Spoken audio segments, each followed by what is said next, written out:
Hi, we're here to talk about The Great Gatsby. It was actually published 100 years ago this year in 1925.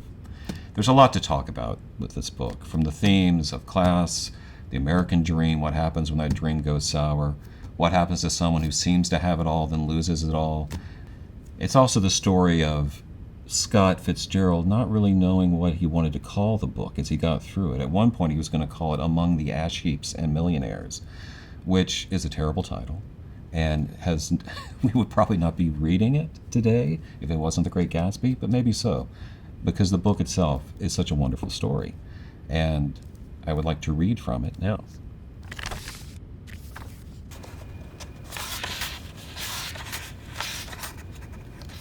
Gatsby's house was still empty when I left. The grass on his lawn had grown as long as mine. One of the taxi drivers in the village never took a fare past the entrance gate without stopping for a minute and pointing inside. Perhaps it was he who drove Daisy and Gatsby over to East Egg the night of the accident, and perhaps he'd made a story about it all his own.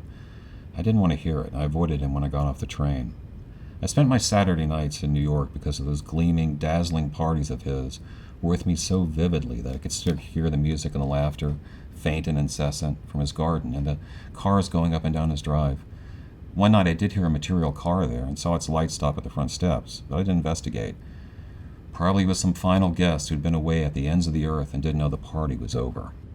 As I sat there brooding on the old unknown world, I thought of Gatsby's wonder when he first picked out the green light at the end of Daisy's dock. He'd come a long way to this blue lawn, and his dream must have seemed so close that he could hardly fail to grasp it.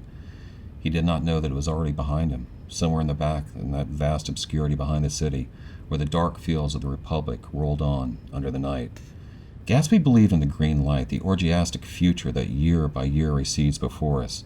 It eluded us then, but that's no matter. Tomorrow we will run faster, stretch out our arms farther. And one fine morning, so we beat on, boats against the current, borne back ceaselessly into the past.